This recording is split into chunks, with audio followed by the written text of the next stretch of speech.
friend, welcome to my channel Ashiq computer and hardware lab. তো বন্ধুরা, আশা করি আপনারা সবাই ভালো আছেন। আজকের এপিসোডে আমি আপনাদের দেখাবো আমাদের যে বিশেষ করে যে ডেস্কটপের মাদারবোর্ড আছে। তো আমাকে অনেকেই প্রশ্ন করছেন যে স্যার কিভাবে আমাদের যে মাদারবোর্ডের ডিসপ্লে আসে না, তো এগুলো আমরা কিভাবে রিপেয়ার করব বা কি কি কারণে আমাদের মাদারবোর্ডের যে ডিসপ্লে প্রবলেমগুলো আছে এগুলো করে। তাছাড়া আমাকে অনেকে বলছেন যে মাদারবোর্ডে বিপ করে না।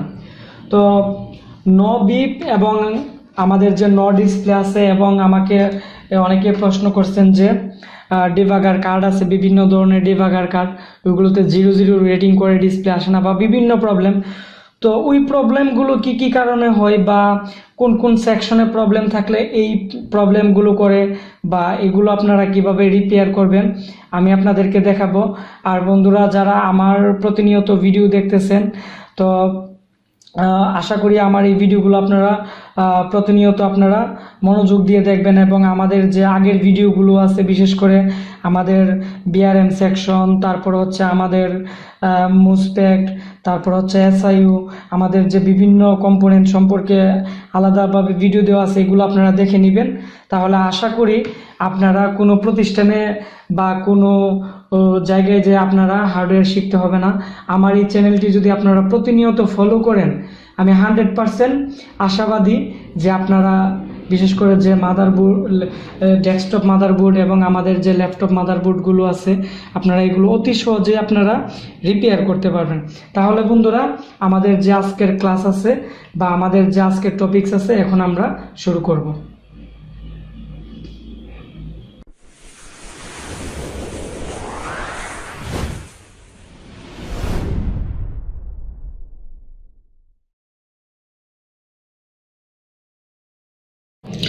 তো বন্ধুরা, আমাদের যে বিশেষ করে যে আমাদের মাদারবোর্ড অনেক সময় অন হয়, কিন্তু আমাদের অনেক সময় ডিসপ্লে আসে না। তো আমাদের ডিসপ্লে না আসলে আপনারা প্রথমত কি করবেন, আমাদের যে মাদারবোর্ডের বিশেষ করে আমাদের যে র্যাম ভোল্টেজ আছে, আমাদের 1.5 DDR3 হলে, আর DDR4 হলে আমাদের 1.2, আর যদি আমাদের DDR2 মাদারবোর্ড হয়ে থাকে, তো ওইগুলোর ক্ষেত্রে আমাদের 1.8 ভোল্ট আমাদের র্যাম স্লটে আসে কিনা, বা আমাদের মাদারবোর্ডের যে কোয়েল আছে র্যাম স্লটের পাশে, তো কোয়েলের মধ্যে আমাদের 1.5 ভোল্ট আসে কিনা। যদি আসে তাহলে আপনারা বুঝতে পারবেন যে আমাদের র্যাম স্লট ওকে আছে। তো আমাদের র্যাম সেকশনে যদি প্রবলেম থাকে, তাহলে কিন্তু বন্ধুরা আমাদের মাদারবোর্ডের ডিসপ্লে আসবে না, আমাদের মাদারবোর্ডের বিপ করবে না, ঠিক আছে? তো এই বিষয়টা আপনারা ভালো করে দেখে নেবেন। তাছাড়া র্যাম সেকশন নিয়ে আমার এই চ্যানেলে একটি ভিডিও দেওয়া আছে, তো ওই ভিডিওটি যদি আপনারা মনোযোগ দিয়ে দেখেন, আশা করি এই র্যাম সেকশন সম্পর্কে আপনাদের কোনো প্রশ্নই থাকবে না। তারপর হচ্ছে আমাদের যে বিষয়টা খুবই ইম্পর্টেন্ট, আমাদের যে বিআরএম সেকশন আছে। তো আপনারা এদিকে ভালো করে খেয়াল করেন যে আমাদের বিআরএম সেকশনের মধ্যে আমাদের মুসপেক্ট করে থাকে, বিশেষ করে এন চ্যানেলের মুসপেক্টই বেশি করে থাকে। আর ডেস্কটপ মাদারবোর্ডের মধ্যে, আর ডেস্কটপের যে আমাদের ওল্ড মাদারবোর্ডগুলো আছে, এগুলোর মধ্যে আমাদের 3 পিনের মুসপেক্ট করে থাকে। তো আমাদের এখানে বন্ধুরা, আমাদের যতটা কোয়েল আছে এখানে, ততটা আমাদের মেইন মুসপেক্ট আছে। আর আমাদের মেইন মুসপেক্টের সাথে আমাদের একটি করে সাপোর্টিং মুসপেক্ট দেওয়া আছে, ঠিক আছে? তো আমাদের যে মেইন মুসপেক্ট আছে, মেইন মুসপেক্টের সোর্স দিয়ে আমাদের কোয়েলের মধ্যে যে প্রসেসরের কোর ভোল্টেজ আছে, তো ওই কোর ভোল্টেজ আমাদের দিয়ে থাকে।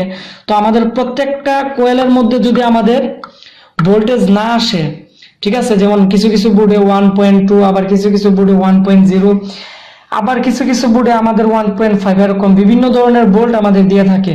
আমাদের 3টা কোয়েলের মধ্যে একই রকম ভোল্টেজ আসতে হবে প্রসেসরের মধ্যে। আর আমাদের যদি একই রকম ভোল্টেজ যদি না আসে, তাহলে কিন্তু বন্ধুরা আমাদের যে বিশেষ করে আমাদের যে ডিবাগার কার্ড আছে, তো ডিবাগার কার্ডের মধ্যে আমাদের 0 রেটিং থাকবে, 0 রেটিং থাকবে, এবং আমাদের মাদারবোর্ডে বিপ দিবে না। আর বিপ যদি না দেয়, তাহলে আমাদের মাদারবোর্ড, আমরা র্যাম যদি লাগানো হয়, তাহলেও আমাদের মাদারবোর্ড ডিসপ্লে আসবে না। তো এই বিষয়টা আপনারা ভালো করে খেয়াল করবেন। আর যদি এদিক দিয়ে একবারে ভোল্টেজ নাই আউটপুট করে প্রসেসরের মধ্যে, তো বিআরএম যে চিপ আছে, তো এই চিপটা আপনারা চেকিং করে নেবেন। তো বিআরএম চিপ চেক করার একটি সহজ উপায় হচ্ছে বন্ধুরা, আমাদের যে মেইন মুসপেক্ট আছে আর মেইন মুসপেক্ট আছে, তো মেইন মুসপেক্টের সোর্সের মধ্যে আপনারা দেখবেন যে প্রসেসরের কোর ভোল্টেজ দেয় কিনা, বা আমাদের কয়েলের মধ্যে প্রসেসরের কোর ভোল্টেজ আউটপুট করে কিনা। যদি আউটপুট না করে তাহলে আপনারা বুঝতে পারবেন আমাদের মুসপেক্ট অফ কন্ডিশন আছে, আর আমাদের মুসপেক্টে অন করাই হচ্ছে আমাদের এই বিআরএম চিপ। আর আমাদের মুসপেক্ট যখন অন হবে তখনই আমাদের এইদিকে আমাদের যে ভোল্টেজ আছে তো আমাদের প্রসেসর সেকশনে দিবে, আর প্রসেসর সেকশনে আসার পরে আমাদের প্রসেসর হিট হবে, আর প্রসেসর হিট হওয়ার পরেই বন্ধুরা আমাদের যে প্রসেসরের যে এখানে আমাদের যে ডিবাগার কার্ড আছে, ডিবাগার কার্ডের মধ্যে যে বিভিন্ন ধরনের রেটিং আছে, তো নাম্বারিং আছে, নাম্বারিং করবে, এবং আর নাম্বারিং করলে আপনারা বুঝতে পারবেন যে আমাদের প্রসেসর সাপোর্ট করছে এবং আমাদের 100% বিপ চলে আসবে। ঠিক আছে, তারপরে যে বিষয়টা এটা হচ্ছে আমাদের বন্ধুরা, এটি আপনারা ভালো করে খেয়াল করবেন, এটি খুবই গুরুত্বপূর্ণ। এটি হচ্ছে আমাদের এখানে ভালো করে খেয়াল করেন, আমাদের একটি ক্লক জেনারেটর আইসি আছে। তো আমাদের ক্লক জেনারেটর আইসি নিয়ে আমার এই চ্যানেলে একটি বিস্তারিত ভিডিও দেওয়া আছে। আমাদের ক্লক জেনারেটর আইসির কাজ হচ্ছে বন্ধুরা, আমাদের যে ক্লক জেনারেটর সিগন্যাল আছে, তো ওই সিগন্যাল তৈরি করে, আর আমাদের এখানে একটি আরটিসি ক্রিস্টাল আছে। তো আরটিসি ক্রিস্টাল যে সিগন্যালটা আইসির মধ্যে দেয়, তো আইসি আমাদের ওই সিগন্যালটাকে বুস্ট করে আমাদের যে বিশেষ করে আমাদের যে প্রসেসর আছে প্রসেসরে দেই। তারপর হচ্ছে আমাদের north bridge, south bridge, PCI slot, তারপর হচ্ছে আমাদের বন্ধুরা আমাদের এসআইও, তারপর হচ্ছে আমাদের সাউন্ড আইসি, তারপর হচ্ছে আমাদের ল্যান আইসি। তো এগুলোর মধ্যে আমাদের ক্লক জেনারেটর সিগন্যাল দিয়ে থাকে। আর আমাদের এই চিপটি প্রবলেম হলে আমাদের যে বিশেষ করে যে আমাদের নো ডিসপ্লের যে প্রবলেমটি আছে, তো এটি বেশিরভাগ ক্ষেত্রে আমাদের ক্লক জেনারেটর আইসি থেকে দিয়ে থাকে। তো ক্লক জেনারেটর আইসি কিভাবে চেক করতে হয়, কিভাবে আরটিসি ক্রিস্টাল মাপতে হয়, আমার ক্লক জেনারেটর আইসির যে ভিডিওটি আছে এটি আপনারা ভালোভাবে দেখে নেবেন, তাহলে আশা করি আপনারা এই প্রবলেমটি আপনারা অতি সহজেই আপনারা ফিক্স করতে পারবেন। ঠিক আছে, তারপরে যে বিষয়টা বন্ধুরা, এটি হচ্ছে আমাদের বায়োস। তো আমাদের মাদারবোর্ডের মধ্যে বিশেষ করে আমাদের যে মাদারবোর্ডের মধ্যে বায়োস লাগানো থাকে, তো বায়োসের মধ্যে আমাদের প্রোগ্রাম করা থাকে। তো অনেক সময় বন্ধুরা দেখা গেছে কি আমাদের যে মাদারবোর্ডের যে বায়োস আছে, তো যে প্রোগ্রামিং করা থাকে, তো আমাদের মাদারবোর্ড বারবার রিস্টার্টিং এবং বিভিন্ন কারণে বা ভাইরাসে বা বিভিন্ন প্রক্রিয়ার মাধ্যমে অনেক সময় দেখা গেছে কি আমাদের যে বায়োসের মধ্যে প্রোগ্রাম করা থাকে এগুলো স্পেস পড়ে যায়, বা অনেক সময় ইন্টার পড়ে যাওয়ার পরে এর প্রোগ্রামের মধ্যে, তো এগুলো তো মূলত বন্ধুরা বাইনারি বা বিভিন্ন ধরনের এফ বা এরকম ওইরকম বিভিন্ন প্রোগ্রামিং ল্যাঙ্গুয়েজ দ্বারা আমাদের যে বায়োস আছে এটি প্রোগ্রামিং করা থাকে। আর এই প্রোগ্রামিং এর মাধ্যমে আমাদের যে মাদারবোর্ডের যে বিভিন্ন প্রক্রিয়া আছে এগুলো আমাদের এই আইসিটি কন্ট্রোলিং করে থাকে। তো এগুলোই বিভিন্ন প্রকার স্পেস পড়ার কারণে বা বিভিন্ন কারণে আমাদের মাদারবোর্ডের অনেক সময় ডিসপ্লে আসে না।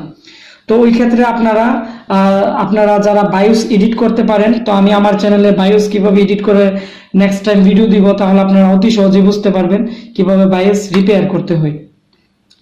তো আমাদের বায়োসের যে আবার কিছু কিছু ক্ষেত্রে আমাদের বায়োস অনেক সময় ইরেজ হয়ে যায় বিভিন্ন কারণে। তো আপনাদের কাছে যদি বায়োস ফ্ল্যাশার থাকে বা সেম মাদারবোর্ড থাকে, same model, same RAM, same বার, সবকিছু যদি মিল থাকে, তো তাহলে আপনারা বায়োস চেঞ্জ করে নিতে পারেন। বায়োস চেঞ্জ করলে এই আমাদের যে মাদারবোর্ডের যে নো ডিসপ্লে বা নো বিপিং বা আমাদের যে ডিবাগার কার্ডে যে কোডিং করে না, এগুলো অতি সহজেই বন্ধুরা ফিক্স হয়ে যাবে। তো আপনারা বুঝতে পারবেন যে বায়োসে প্রবলেম। তো প্রথমত আপনারা দেখবেন যে র্যাম ভোল্টেজ ঠিক আছে কিনা, তারপর দেখবেন যে প্রসেসর কোর ভোল্টেজ ঠিক আছে কিনা বা প্রসেসর ঠিকঠাক ভাবে হিট হচ্ছে কিনা। তারপর আপনারা আমাদের যে ক্লক জেনারেটর যে চিপ আছে, ক্লক জেনারেটরের চিপ এবং আরটিসি ক্রিস্টালটি ভালো আছে কিনা। তারপরে ল্যান চিপটি আপনারা একটু দেখে নেবেন যে ল্যান চিপটা শর্ট আছে কিনা। তো এগুলো ভালোভাবে টেস্টিং করার পর তারপর যদি বন্ধুরা ডিসপ্লে না আসে, আর কোথাও যদি শর্ট না থাকে বা কোথাও যদি কোনো আইসিতে বা কোথাও যদি আমাদের কার্বন না থাকে, ওইগুলো ভালোভাবে ক্লিন করার পর, সম্পূর্ণ টেস্টিং করার পর যদি আমাদের ডিসপ্লে না আসে বা বিপ যদি না করে মাদারবোর্ডের, তো ওই ক্ষেত্রে আপনারা অবশ্যই আমাদের বায়োসটি, মাদারবোর্ডের যে বায়োসটি আছে এটি চেঞ্জ করে নেবেন, অথবা এটি আপনারা ফ্লাশ করে নেবেন ফ্লাশার ডিভাইস দিয়ে। তাহলে আমি 100% ভরসা দিতে পারবো যে মাদারবোর্ডটি রিপেয়ার হবে, কারণ আমাদের কম্পিউটার ল্যাবে আমরা এইভাবেই রিপেয়ার করে থাকি এবং এইভাবেই আমরা কাজ করে থাকি। তো বন্ধুরা, আশা করি বিষয়টি আপনারা অতি সহজেই আপনারা বুঝতে পারছেন। তাছাড়া অনেক সময় আমাদের যে সিএমওস সেকশন আছে, তো অনেক সময় সিএমওস সেকশনে 3.3 ভোল্ট আসে না, ঠিক আছে, যার কারণে আমাদের সিএমওস সেকশন থেকে আমাদের অনেক সময় ক্লক জেনারেটর আইসি তে আমাদের 3.3 ভোল্ট সাপ্লাই দিয়ে থাকে, যার কারণে অনেক সময় আমাদের ক্লক জেনারেটর আইসি অন হয় না, আর অন না হলে আমাদের অনেক সময় ডিসপ্লে আসে না। সেক্ষেত্রে আমারই চ্যানেলে একটি ভিডিও দেওয়া আছে, সিএমওস সেকশন নিয়ে প্র্যাকটিক্যাল একটি ক্লাস দেওয়া আছে। এই ক্লাসটি যদি আপনারা মনোযোগ দিয়ে দেখেন, তাহলে সিএমওস সেকশনে কি কি পার্টস আছে বা কি কি কারণে 3.3 ভোল্ট আসে না, তো এগুলো যদি বুঝতে পারেন, আমি 100% ভরসা দিতে পারবো যে সমস্ত মাদারবোর্ড, বিশেষ করে যেগুলো ডিসপ্লে আসে না, এগুলো আপনারা অতি সহজে বন্ধুরা আপনারা রিপেয়ার করতে পারবেন। তো বন্ধুরা, আমার এই ভিডিওটি যদি ভালো লেগে থাকে বা আমার আজকের যে ট্রাবল শুটিং আমি আপনাদেরকে দেখাইছি, বিশেষ করে যে ডিসপ্লে বা এরর কোড, ঠিক আছে, বা নাম্বারিং, ঠিক আছে, বা আমাদের যে ডিসপ্লে, তো এই প্রবলেমগুলো যদি আপনারা পড়ে থাকেন বা এরকম সমস্যায় আপনারা হলে আপনারা অতি সহজেই আমার যে আজকের ট্রাবল শুটিং এর মাধ্যমে আপনারা রিপেয়ার করতে পারবেন, এবং আশা করি আপনারা অনেক কিছু জানতে পারবেন এবং বুঝতে পারবেন। তো বন্ধুরা, আমার এই ভিডিওটি যদি ভালো লেগে থাকে, তাহলে অবশ্যই ভিডিওটির নিচে একটি লাইক দিবেন এবং কমেন্টস করে আপনাদের মতামত জানাবেন যে আপনারা আপনাদের কম্পিউটারে কি কি সমস্যায় পড়তেছেন বা আপনাদের কম্পিউটারে কি কি সমস্যা আছে। তো আমি কমেন্টসের মাধ্যমে আপনাদেরকে সমাধান দেওয়ার চেষ্টা করব। আর যারা আমাদের কাছে কম্পিউটার হার্ডওয়্যার এবং সফটওয়্যার প্র্যাকটিক্যাল কাজ শিখতে চান, বিশেষ করে ল্যাপটপ মাদারবোর্ড রিপেয়ারিং বা ডেস্কটপ মাদারবোর্ড রিপেয়ারিং, তো আমাদের এখানে প্র্যাকটিক্যাল কাজ করাই। তো আশা করি আমাদের কাছ থেকে আপনারা অনেক কিছু শিখতে পারবেন এবং জানতে পারবেন। তো বন্ধুরা, আমার এই ভিডিওটি শেয়ার করবেন, বেশি বেশি শেয়ার করে আমাকে সাপোর্ট করবেন, তাহলে আমি আপনাদের কে কম্পিউটার হার্ডওয়্যার কাজ শেখানোর জন্য যে প্র্যাকটিক্যাল ট্রাবল শুটিং আছে বা আমাদের যে প্রবলেমগুলো আপনারা ফেস করতেছেন, ওইগুলো সমাধান নিয়ে আমি ভিডিও নিয়ে হাজির হব। তো বন্ধুরা, আজকের মতো আমি এখানে বিদায় নিলাম। আবার পরবর্তীতে কম্পিউটারের কোনো একটি সমস্যার সমাধান নিয়ে আপনাদের মাঝে হাজির হব। তো আপনারা সবাই ভালো থাকবেন। আল্লাহ হাফেজ।